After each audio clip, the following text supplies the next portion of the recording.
So collaboration is key in addressing social mobility. And some of the primary stakeholders around apprenticeships is the government, employers, training providers.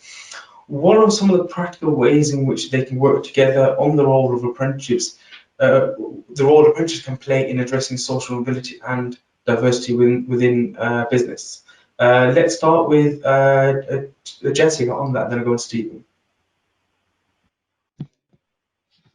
Yeah, good question. I guess my point really goes back to what Stephen said earlier about more needs to be done to ensure that barriers are, taken down from those from less disadvantaged backgrounds. So for me, I think there needs to be better communication in terms of like set regulators that can really help people access apprenticeships. For example, when I was trying to get onto my apprenticeship, I had an assessment day and I didn't have enough money to get the train ticket to go to Birmingham to actually access the assessment day.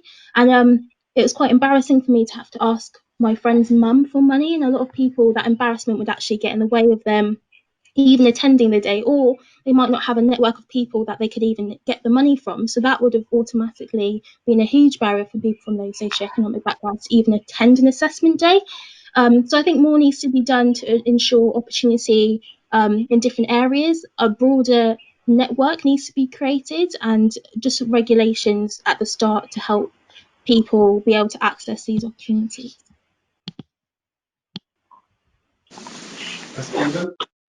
Yeah, I would say two things. One is, if you are an employer, having a diverse staff base is really powerful. One is, there's all sorts of stats that prove the more diverse your staff base, the more successful you will be as a business. And I don't just mean gender and ethnicity, all those are very valuable, but I'm also talking about background of, socioeconomic background, perspectives, lived experience. The more diverse it is, the more ideas you get, the more successful you tend to be.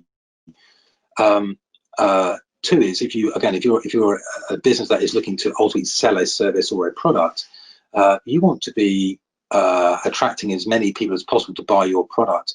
People tend to want to be associated with companies that represent people like them. So the more diverse your colleague base, the more diverse your customer base is likely to be. The second point is then on apprenticeships more generally, which are, as far as I can see, and all the data proves to us, it's the most successful way of getting a more socioeconomic diverse colleague base, particularly from those from more disadvantaged backgrounds. And I think this example is very powerful. What it's crucial is that it's not just about things like removing barriers. So I found removing the minimum sort of qualifications, 5 GCSEs, opened the talent pool up a lot more. But if you think about it, for things like a call centre, why do I need someone with 5 GCSEs? I just want someone who's able to answer the phone, wants to answer the phone, and have a good conversation with someone. I can put support and training around that. Eye contact is over video screen, how to have a good conversation, etc. I don't need 5 GCSEs.